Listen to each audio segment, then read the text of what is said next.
গাড়িতে সাজানো টমেটো আর তার ভেতরে দেখা যাচ্ছে কয়লা। নিয়ন্ত্রণ হারিয়ে দুর্ঘটনাগ্রস্ত গাড়ি থেকে মিলল কয়লা। কয়লা পাচার নিয়ে পুলিশের ধরপাকড় এড়াতে সবজির আড়ালে কয়লা পাচারের ছক। গাড়ি থেকে উদ্ধার হয়েছে কয়লা। নিয়ে যাওয়ার কোনো বৈধ নথি ছিল কি?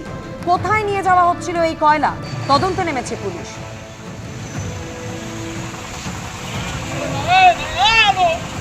আপনারা ট্রাকের সেই ছবি দেখতে পাচ্ছেন, উপরে সাজানো টমেটো আর তার নিচেই একেবারে ভর্তি কয়লা। নিয়ন্ত্রণ হারিয়ে দুর্ঘটনাগ্রস্ত গাড়ি থেকে মিলেছে এই বিপুল পরিমাণ কয়লা। কয়লা পাচার নিয়ে পুলিশি ধরপাকড় চলছে, আর তার রাতেই কি সবজির আড়ালে এইভাবে কয়লা পাচারের ছক?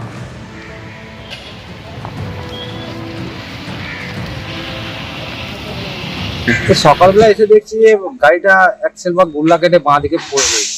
বাঁ দিকে পড়ে থাকাতে দেখছি গাড়িটা পাল্টি হওয়ার মতন ব্যবস্থা। এবারে সেখানে দেখছি আবার কয়লা রয়েছে, উপরে মাল চাপানো রয়েছে টমেটো, তলায় দেখছি অভিনব কায়দায় কয়লা পাচার হওয়ার মতো ব্যাপার।